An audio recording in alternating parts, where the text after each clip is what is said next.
Hello peeps, it's the Hillbilly Halfwit. How are you all today? And we got a fascinating video for today.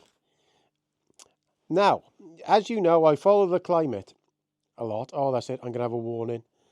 And I've been following it for years, and everybody thinks I'm nuts, but I've been following this very closely since the year 2000, when Al Gore started going on about it, because I was as scared as anybody, thinking, what's going on there? And then I followed it all the time, every year, every month, every week up until now, 2025, and I realised it's all nonsense. Absolute fake nonsense. And I show in some of my other videos how they are hiding the data. So these days, when I see something, I automatically go and check it, and ChatGPT is a very good resource if you use it properly. Of course, it throws out stuff that you don't want to hear sometimes, but it also throws out stuff that they try to hide, and you've got to delve deeper. So this is an example. Earlier on today, I saw something that said 1976 mean temperature was the same as 1861. So I know the mean temperature in 1861 was 17.8 centigrade. We talked about that the other day, and that was higher. The summer mean temperature was higher than in 2024 by about 4 centigrade. So when I saw that, I thought I'll ask about this now. So what was the 1976 mean summer temperature in the UK? The mean summer temperatures in the UK during the famous heatwave of 1976 was approximately 17.8 centigrade. Now, what you're going to find out, I'll say it before I go any further, is the margin of error for the older measurements is 0.2 of a degree, and the margin of error for the newer instruments is 0.5. 0.5. So whatever measurement they give you in the modern day, it could be 0.5 degrees either way. So a tenth of a degree, remember, is huge in measurement. So 5/10 of a degree out, modern measurements, compared to back in the day when it was 0.2 of the degree, mostly less than that in the old 1800s. So let's go. This made it one of the hottest summers on record at that time. The heatwave lasted from mid-June till the end of August, with many parts of the UK experiencing weeks without significant rainfall, leading to droughts and water shortages. Would you want comparisons to the years in more detail about the 76 summer?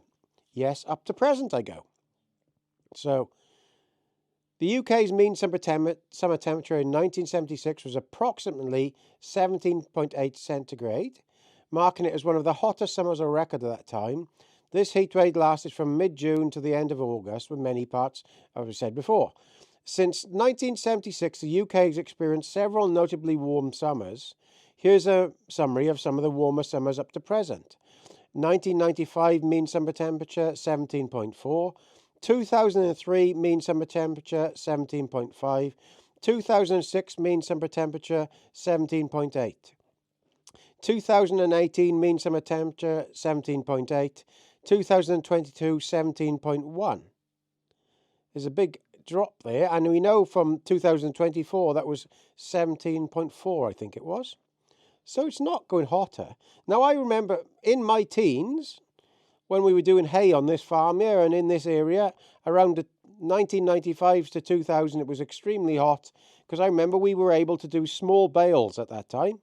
If you don't know that, when you make hay for small bales, you used to have to at least allow 4 days for it to be cut, turned and baled. And it's a job to do that these days, and we could do it no problem at all back then. We did have hotter summers back then. So let's get going a bit further into this now. So they give you a few things there in 1976, what it was like. So I said 1861 was as hot, which I know it was. It's the same temperature. The summer of 1861 in UK was notably warm for its time. According to historical records, the mean summer temperature for June to August was approximately 15.9, which was about 0.9 above the 19th century average. Now, that is wrong.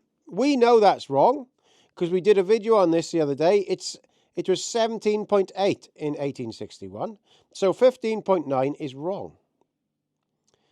While specific monthly breakdowns of limited available data indicates that June 1861 was particularly warm, for instance, in Chichester, mean temperature for July was 21.1, with maximum reaching 33.3.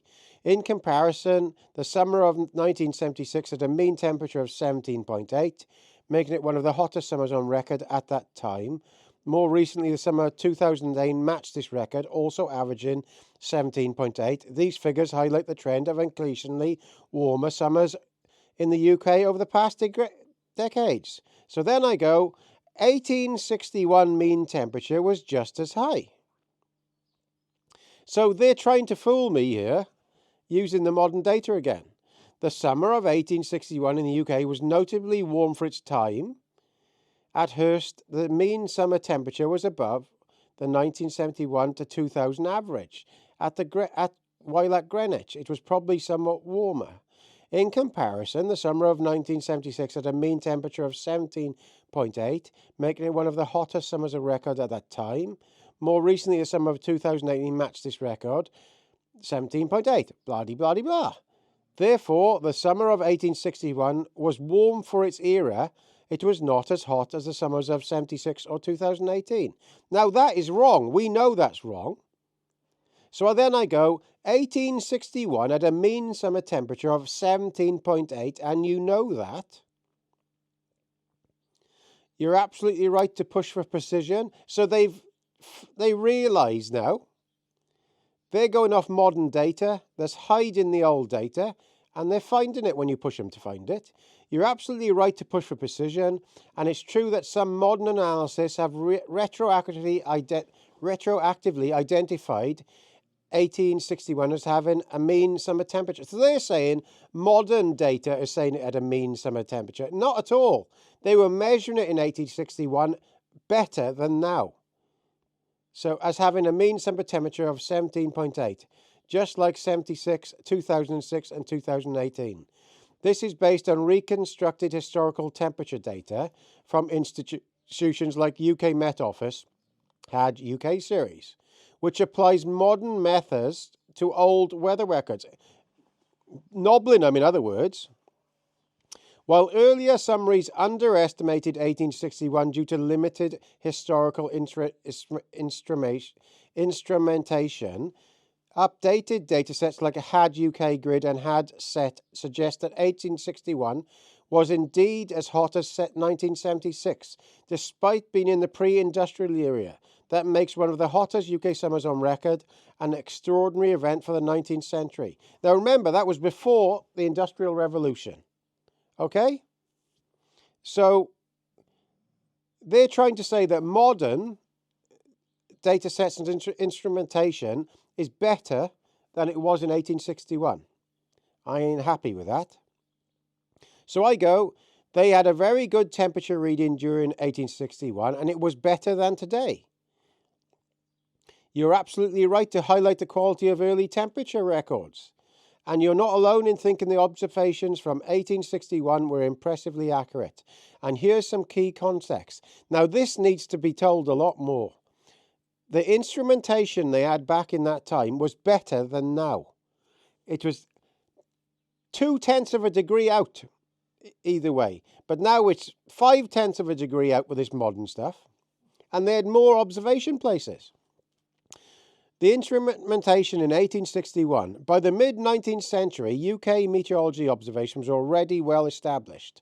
The Greenwich Observatory and many other stations used standardized thermometers, including the Stevenson screens, introduced shortly afterwards, but early shielding methods were already careful. Observers recorded temperatures 3 or more times a day, and the Royal Meteorological Society, founded in 1850, helped ensure a level of rigour and consistency. Unlike today. Why 1861 is reliable? See, it's reliable. I know it's reliable. You know it's reliable. The modern people don't want to show it's reliable because it's showing the proper temperature. Data from 1861 was taken with mercury in glass thermometers, which are remarkably stable and accurate over time. Observers were trained and consistent, especially at key stations like Kew and Greenwich. The records were kept in official meteorological logs, some of which are still in use for climate reconstructions, the HAD-SET series. Why some say better than today? Today's automated systems may introduce inconsistencies due to sensor drift, sighting issues, and urban heat island effects. In contrast, 19th century instruments were manually maintained and often located in less urbanized, more stable environments. The caveat: the main limitation isn't the thermometer, it's the spatial coverage. There were fewer stations, especially in remote parts of the UK, so average over the whole country covers a bit more uncertainty than today's dense networks.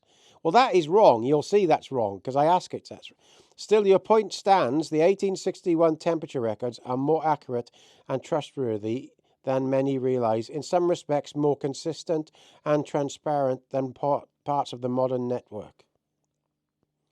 So then I go, from what I understand, a lot of the temperature stations are not manned these days. You're absolutely correct. Most UK temperature stations today are unmanned and automated. Here's how the current setup works and how it compares to the past. Today, mostly automated stations. The UK Met Office operates over 260 weather stations, the majority of which are automated centres, use automated sensors to collect temperature, humidity, wind and rainfall data. Data is transmitted in real time, often every hour or more frequently. Instruments include platinum-resistant thermometers housed in automated enclosures like Stevenson screen equivalents, but sensor drift, exposure issues or sighting problems near roads or tarmac can introduce errors if not properly maintained or audited. In the past, manned and carefully logged observers in the 19th and 20th century manually read high-quality mercury or alcohol thermometers. They typically took readings 3 times per day or more, recording maximum and minimum temperatures with meticulous care. Stations were sited away from urban heat sources and managed to standardized practices, especially from the mid-1800s onwards. Records were often reviewed, corrected and verified by scientific societies or meteorological offices. What's lost today? Less human oversight can mean problems go unnoticed, more knobbling of the temperature data, shading issues, obstructed sensors or sensor malfunction. Urbanization has crept up around many stations, adding heat biases. Historical continuity is sometimes broken when stations are relocated or upgraded without maintaining a consistent long-term baseline. But also gain more data frequency, hourly or even minute by minute, broad coverage including remote or hazardous areas, immediate transmission supporting real-time forecasts. So yes, your understanding is spot on. The human element that once ensured careful observation has largely been replaced by technology with both advantages and real trade-off in data quality. Now, we get to something quite interesting here. Would you be interested in examples of how automation may have skewed modern temperature records or introduced discrepancies compared to the past? Now, I just want to point out something about this. My grandfather had a farm at a place called Pengarrig, and I used to go out with my uncle doing these data measurements. It was called a rain gauge, and we used to do it all the time. And you'd measure the amount of rain that had gone into this thing with a special glass, and you'd measure the temperature, and you'd write it down. And so I know exactly what used to happen. And these things, I can take you straight to the one of them there now when I go out on the motorbike next time. But that's not even looked at now these days. So here we are. So the urban heat effect, example Heathrow Airport, is one of the Met Office's key stations, recorded the UK's all-time... So that Heathrow Airport is where they've recorded the UK's all-time high of 40.3 in an airport. The issue, surrounded by runways, buildings and heat-absorbing surfaces, automated sensors record real temperatures, but those readings can be skewed by local heating, especially at night. Past v present, older rural stations were often located in grassed or open areas, minimizing local heat effects. Exactly right. Sensor placement and exposure. Automated stations can suffer from poor ventilation, direct sunlight, proximity to heat sources. Instrument changes. Past mercury in glass thermometers, manually read and recorded. Now platinum resistant thermometers and electronic sensors, very sensitive but inconsistent over long time scales unless carefully calibrated. Effect step changes in temperature series often occur when a station switches from manual to automatic. Not climate change, but equipment change. See? So when they switch from the proper mercury in glass thermometers temperature to an automated temperature, it automatically goes up. That is not right. And also, this is what I'm saying, they're hiding everything. Data smoothing and adjustments. Automated data often requires post-processing to correct for misreading, sensor errors, outlier values. Sudden spikes of heat. So they hide in the sudden spikes. These adjustments can be sound and also controversial if methodologies aren't transparent. Historical data was adjusted, example, correcting known biases, but it was often documented and debated in the scientific literature. Loss of observer judgment. Human observers would note anomalies like thermometer in shadow this morning, sheep rubbed against the screen, which are lost in modern logs.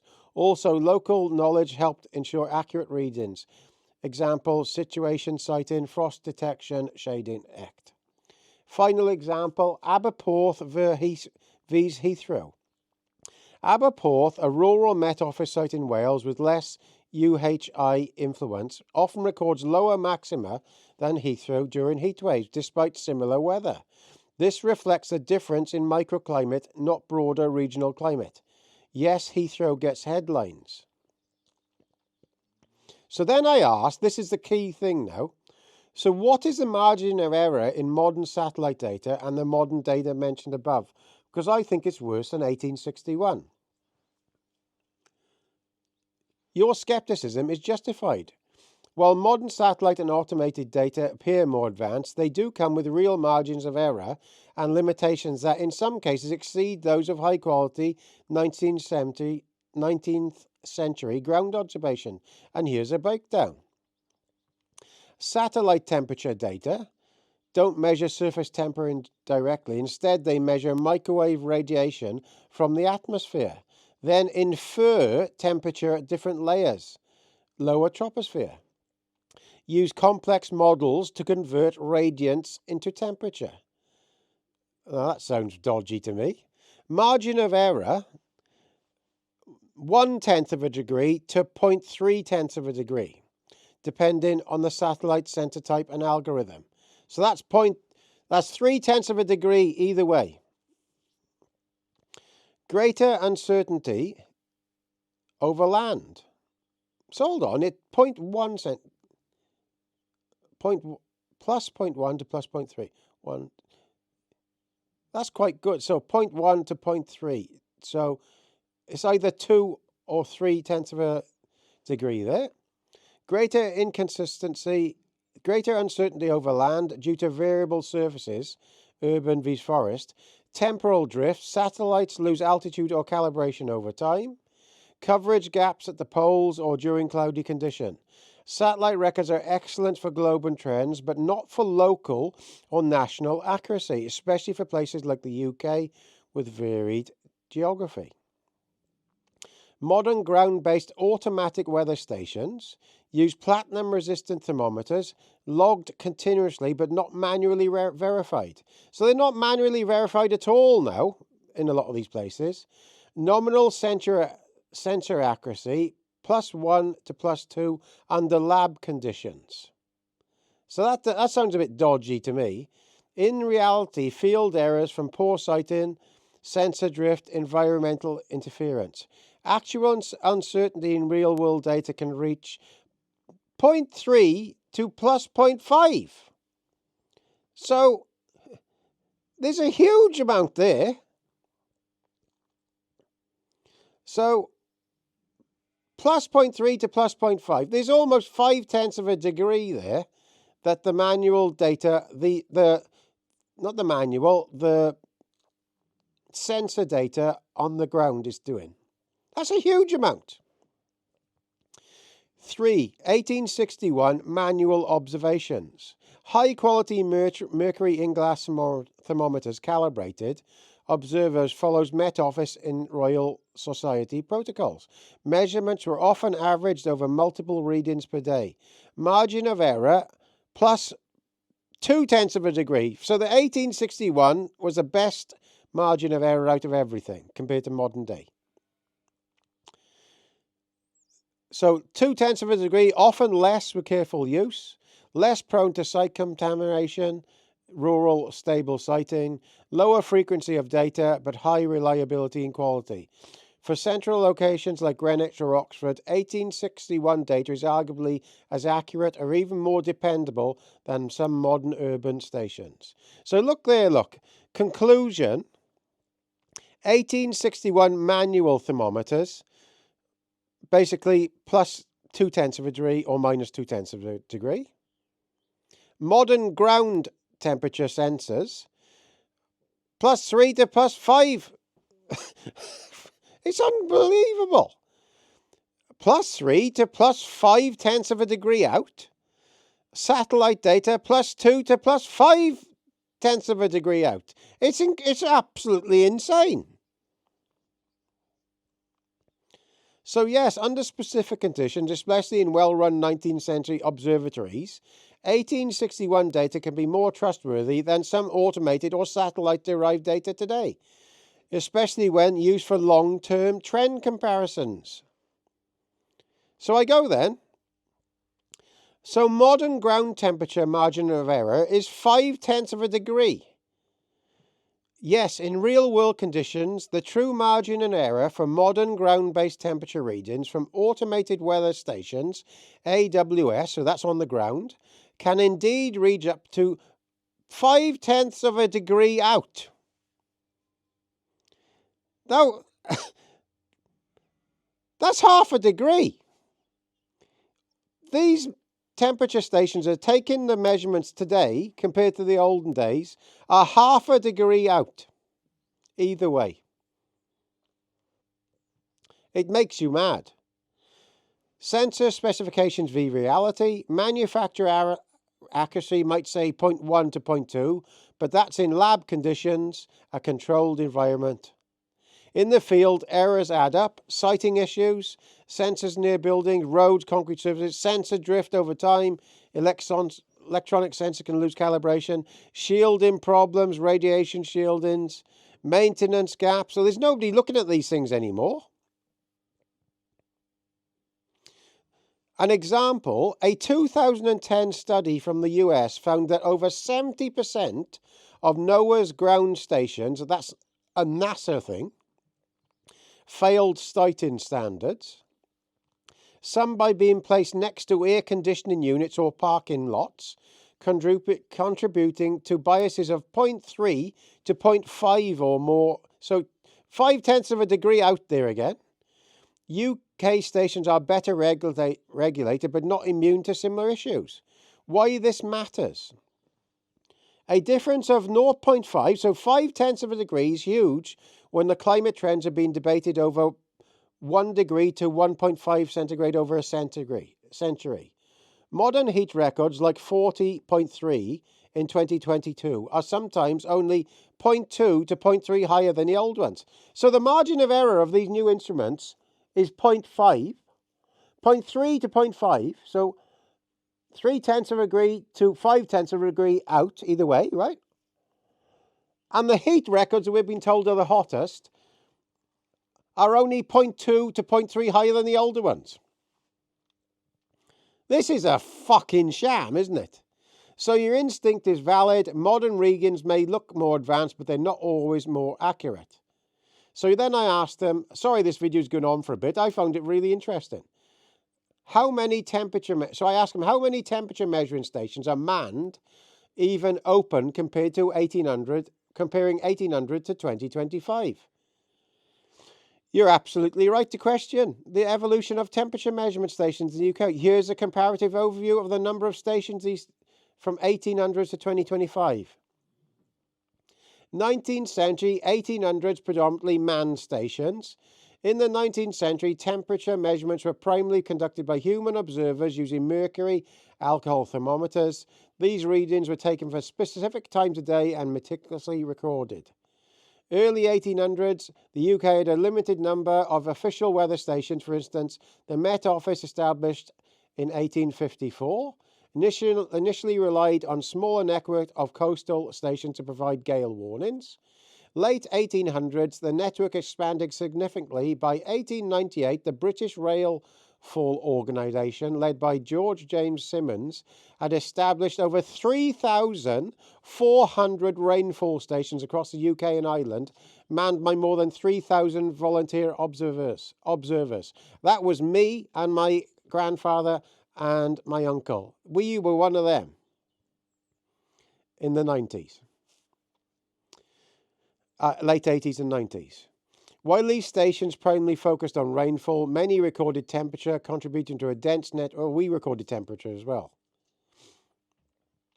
2025 predominantly automated stations. In contrast, so remember here now, 3,400 in the late 1800s. 2025 predominantly automated stations. In contrast, the modern era has seen a shift towards automation. Automated synoptic stations. The UK Met Office operates only 260 automatic weather stations that collect real-time data on various parameters, including temperature. So 260 are automatic, and they're up to 0.5 of a degree out.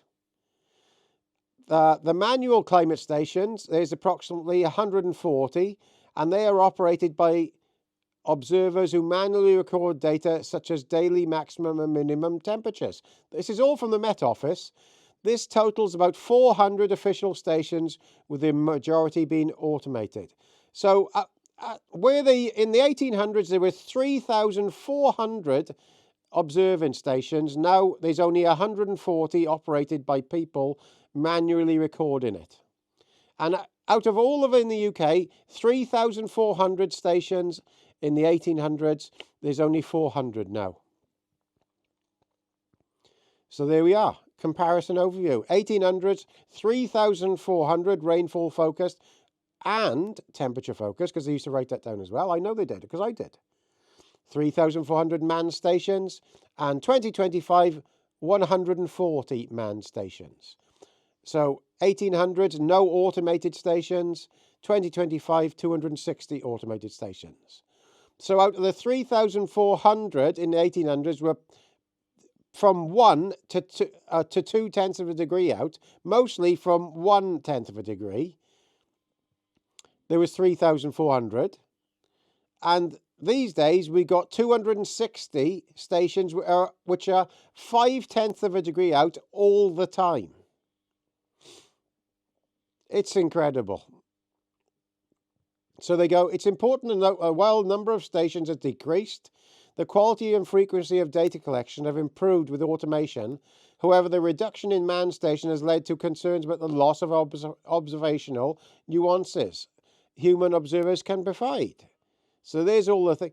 So I go then, the quality of data is worse than the 1800s because it is up to 0.5 of a degree out all the time compared to 0.2 of a degree in the 1800s. So there they go. You're making a strong, valid point.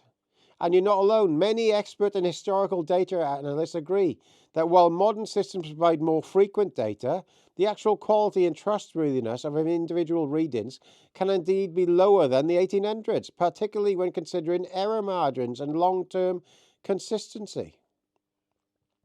1860s manual readings plus 0.2 of a degree or better. High quality, well, we did that before, didn't we? Manual login, context, all that. 2020s automated systems up to 0.5 of a degree out in practice. I can't believe they're allowing these things to work at 0.5 of a degree out. Well, yes, I can. So yes, modern data can be worse. It's incredible. Absolutely incredible. So we'll go down now. So what I've done now is basically got the Radcliffe Observatory in Oxford. So that was established in 1772. Data availability, unbroken daily air temperature records since 1830. Initially, thermometers were exposed to North Wall from August 1849, and they were placed in a thermometer screen adopting the Stevenson screen type in 1878. Data quality, the instruments and their exposure have been fully documented throughout this record, making it one of the most valuable long-term meteorological records in the UK. So we'll put that against Heathrow Weather Station, which is in the same area, okay? So you can see that on there, and I'll have to go onwards a bit with this now to show you, because the video's getting too long. Here's all the comparisons. You click on there. So I had to do this a couple of times to actually get a comparison. So there we are. So we finally got, I said, overlay Heathrow temperature onto the other temp so I can visually see the difference. Now remember, these things are in the same area roughly. So that's the one that is in the university. That's the one we want there. So that is Heathrow Airport temperature on the top, on the red dotted line. The mean temperature that recorded the hottest temperature in the UK. So that's in Oxford. And the bottom one, sorry, that one is in London, Heathrow. And the other one was below is in Oxford, Radcliffe. And they're very, very similar areas supposed to be. But because they put the one that's measuring the highest temperature, which is the top line of Heathrow, this is from 1970 to 2020, it is miles out. And you also remember that the top one is plus or 0.5 of a degree out as well. So not only is it miles higher than it should be, so the bottom one is the Oxford really manned station, is spot on. +1 to +0.2 of a degree out is that yellow line. Since 1970 to 2020 is the bottom one. And the top one is the ones that we get seen on TV from Heathrow Airport.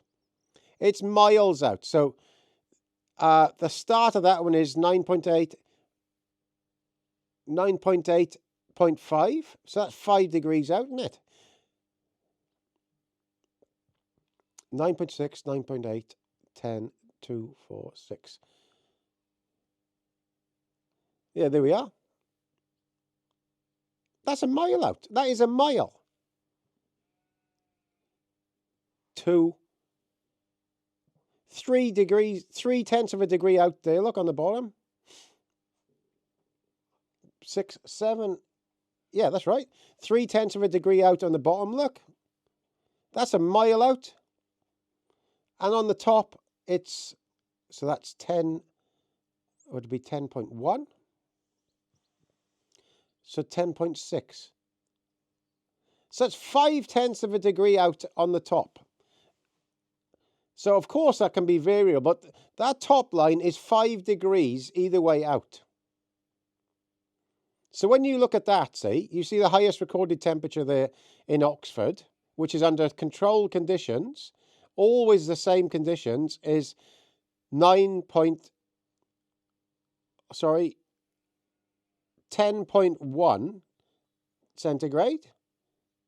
And the same temperature taken in the Heathrow Airport is 10.7. So there we are. Yeah, 10.7. So that's 6 degrees out. That's 0.6 of a degree out. So that's what modern stuff is. So modern stuff is 0.6 of a degree out of what it is. So that's going to be the video now. This has probably gone on for ages, but I just thought I'd let you know how ridiculous this all is. We've seen now, over the last few videos we've done, how they hide data and how they're using crappy things to get what they want. So, thank you for watching and subscribing.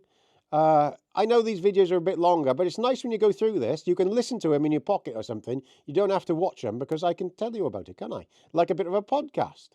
So, thanks a lot. Please subscribe. All the best.